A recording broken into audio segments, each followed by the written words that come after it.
தூய மத்தேயு எழுதிய நற்செய்தியில் இருந்து இன்றைய வாசகம்.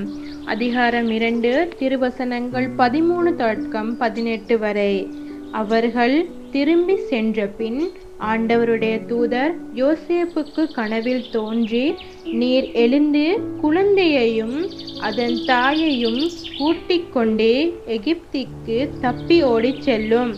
நான் உமக்கு சொல்லும் வரை அங்கேயே இரும்.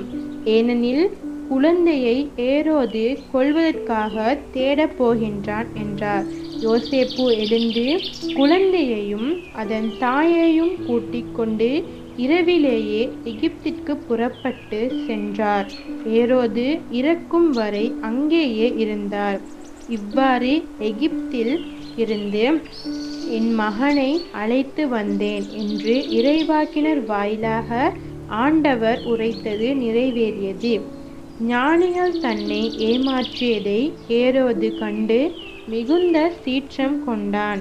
அவன் அவர்களிடம் கருத்தாய் கேட்டதற்கு ஏற்ப காலத்தை கணக்கிட்டு பெத்லஹேமிலும் அதன் சுற்றுப்புறமெங்கும் ஆள்களை அனுப்பி 2 வயதும் அதற்கு உட்பட்டவையுமான எல்லா ஆண் குழந்தைகளையும் கொன்றான்.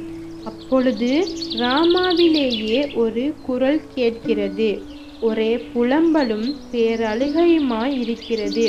ராகேல் தன் குழந்தைகளுக்காக அழுது கொண்டு இருக்கிறார்.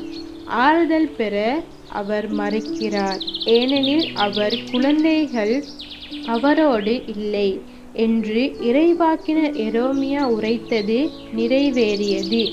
இது கிறிஸ்து வழங்கும் நற்செய்தி. கிறிஸ்துவே உமக்கு புகழ்.